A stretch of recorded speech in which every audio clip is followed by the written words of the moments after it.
مہر بانو صاحبہ، اگر یہ ایک پالیسی بجلی کی قیمتوں میں ریلیف دینے کے لیے پنجاب نے بنائی ہے، دوسرا سولر سسٹم کا اعلان جو ہے وہ بلاول صاحب نے کیا ہے، کس کو سپورٹ پی ٹی آئی کرتی ہے؟ اگر آج آپ حکومت میں ہوتے تو کون سی پالیسی کو اڈاپٹ کر رہے ہوتے؟ کون سی آپ کے خیال میں بہتر حکمت عملی ہے؟ جی میرے خیال میں تو اس وقت جو یہ پالیسیز اڈاپٹ کر رہے ہیں یہ سٹاپ کیپ میجرز ہیں، اور یہ جو صورتحال ہے اس کو مزید خراب کریں گے۔ دیکھیے میرے خیال میں نہ پیپلز پارٹی کو اور نہ ہی نون لیگ کو اس وقت سمجھ آ رہی ہے کہ ہمارا انرجی کرائسس ہے کیا، اس کی بنیادی وجوہات کیا ہیں، اسی لیے شاید ان کو سمجھ نہیں آ رہی کہ اس کے ساتھ کرنا کیا ہے۔ اب آپ کی جو انرجی کرائسس ہے اور جس وجہ سے آپ کی بجلی اتنی مہنگے داموں پہ بک رہی ہے، وہ سب سے پہلے اور سب سے زیادہ بڑا ایشو اس میں کیپیسٹی پیمنٹس کا ہے۔ وہ مسئلہ یہ ہے کہ آپ جتنی بجلی آپ پروڈیوس کر رہے ہیں، جو آئی پی پیز کے آپ نے ساتھ کانٹریکٹ سائن کیے ہوئے ہیں، آپ کو ایکس اماؤنٹ ادائیگی کرنی ہے۔ تو جتنا زیادہ بجلی کا استعمال ہوگا اتنا ہم اس کو اسپریڈ آؤٹ کر سکتے ہیں کاسٹ کو، اور اس کو کم کر سکتے ہیں۔ مگر کیونکہ بجلی کم سے کم استعمال ہو رہی ہے، کیونکہ وہ اتنی مہنگی ہے، تو وہ اور مہنگی کرنی پڑ رہی ہے، because you have to make those adjustments, کیونکہ آپ کو کیپیسٹی پیمنٹس کرنی ہے۔ اب سولر کا بہت ایک اچھا ارادہ ہے، بڑا اچھا پلان ہے کہ ہمیں سولر کی طرف جانا ہے، مگر جب یہ سولر پارکس آئیں گے اور لوگ مزید سولر پہ جائیں گے، کیا اس سے آپ کی کیپیسٹی پیمنٹس کا ایشو ٹھیک ہوئے گا؟ نہیں، بڑھ جائے گا اور خراب، کیونکہ جو باقی لوگ ہیں، جو باقی صارفین ہیں، ان کے اوپر بوجھ بڑھ جائے گا، کیونکہ پیمنٹ تو کرنی ہے۔ بنیادی مسئلہ ہے، بالکل صحیح، بنیادی مسئلہ ہے، اس کو نہ نون لیگ ایڈریس کر رہی ہے نہ پی پی پی ایڈریس کر پا رہی ہے، اور شاید اس لیے کیونکہ یہی دو جماعتیں ہیں جو اس کی ذمہ دار ہیں۔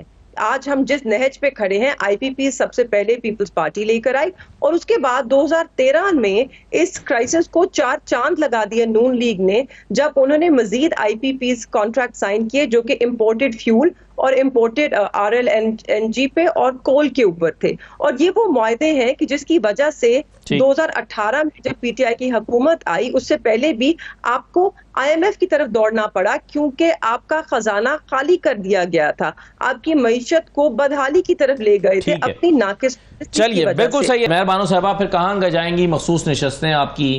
کہاں جائے گا وہ پی ٹی آئی کے 39 لوگ؟ 41 والا معاملہ ابھی تک اٹکا ہوا ہے، الیکشن کمیشن نوٹیفائی نہیں کر رہا، تو یہ کیا بنے گا آپ کا؟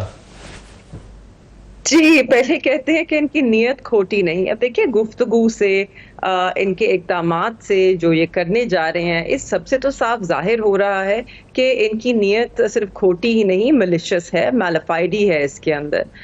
دیکھیے جو یہ جوڈیشل کمیشن بلایا گیا ہے، اور اگر ججز انکریز بھی ہو رہے ہیں، آپ بے شک قانون سازی کریں، آپ کا حق ہے، آپ ججز سپریم کورٹ میں اس کو بڑھائیں بھی، مگر وہ ججز اپوائنٹ کرنے کا جو استحقاق ہے، جو ایک کنونشن رہی ہے سپریم کورٹ کی، وہ ریٹائرنگ چیف جسٹس نہیں کرتے، ان کمنگ کرتے ہیں۔ میرے خیال میں قاضی صاحب کو تو پریپیئر ہی کرنا چاہیے ہے کہ ان کی اب ریٹائرمنٹ قریب ہے، وہ آگے اب آرام کی زندگی گزاریں، اس کے لیے تیاری کریں، اور جو ان کمنگ چیف جسٹس ہیں ان کو تعیناتی کرنی چاہیے۔ اگر ہم ججز بڑھاتے بھی ہیں کہ نئے ججز کون ہوں گے، کن کو انڈکٹ کرنا ہے، وہ that will fall on the in coming chief justice. Convention بھی یہی رہی ہے اور ہونا بھی اسی طرح چاہیے۔ نہیں، ابھی تو یہ طے ہی نہیں ہے نا کہ اپ کمنگ چیف جسٹس ہیں کون، ابھی تو یہی طے نہیں ہوا، یہی تو طے کرنا ہے۔ ہو سکتا ہے کوئی جوڈیشل پیکج آ جائے، حکومت 2 تہائی اکثریت اگر حاصل کرنے میں کامیاب ہو جاتی ہے تو ہو سکتا ہے کوئی جوڈیشل پیکج آ جائے اور موجودہ چیف جسٹس ہی کنٹینیو کر لیں۔ جی اسے ایک جملہ کہہ دوں کہ یہ قانون سازی ہوگی اور پی ٹی آئی کے کچھ لوگ بھی ووٹ ڈالیں گے، وہ ڈالنے پڑیں گے، پھر تبھی تو 2 تہائی اکثریت ہوگی، یہ پی ٹی آئی کے ووٹ بھی لوگ ووٹ ڈالیں گے۔ جی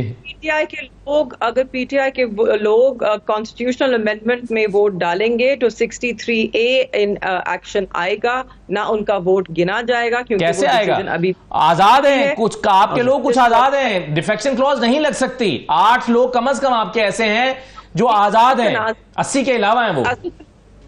اسد اللہ صاحب، یہ فیصلہ بھی متنازع ہے، اس لیے کیونکہ سپریم کورٹ کا میجورٹی ڈیسیجن واضح ہے، اس کے اوپر اصل میں تو الیکشن کمیشن کو کنٹیمپٹ میں بلانا چاہیے سپریم کورٹ کو۔ نہیں، مہر بانو صاحبہ، یہ میں آپ کو میں بتا دوں، جو سپریم کورٹ کا فیصلہ ہے وہ 80 لوگوں کے حوالے سے ہے کہ 39 پی ٹی آئی میں چلے گئے، 41 جو ہیں ان کو 15 دن کا ٹائم دیا گیا، ان 80 کے علاوہ 8 لوگ ایسے ہیں جنہوں نے اپنی آزاد حیثیت برقرار رکھی ہوئی ہے، وہ آزاد تو جا سکتے ہیں، ان کے اوپر تو ڈیفیکشن کلوز نہیں لگے گی۔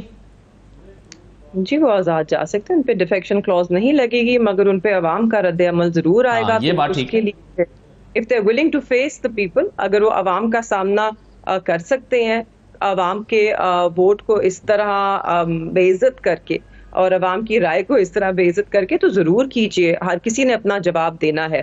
مگر اس سب کو چھوڑ دیجئے. اس سب سے آپ کو آج پی ایم ایل این کی گفتگو سے اتنا تو صاف ظاہر ہو رہا ہے کہ پورے نظام کو صرف مفلوج نہیں, پورے نظام کو توڑنا آلودہ کر رہے ہیں یہ صرف اس لیے کیونکہ یہ نقطہ امپورٹنٹ ہے کہ 40 پہ مجھے مکمل کرنے دیجیے. یہ ایک کے اوپر حکومت میں آئے ہیں اور اس فراڈ کو برقرار رکھنے کے لیے یہ جمہوریت, عدل, انصاف, ان سب کا قتل کرنے کو تیار ہیں. پاکستانی شہری کے بنیادی حقوق چھیننے کو تیار ہیں, بس ان کی حکومت کسی طرح برقرار رہ جائے, جو کہ عوام نے ان کو دی ہی نہیں.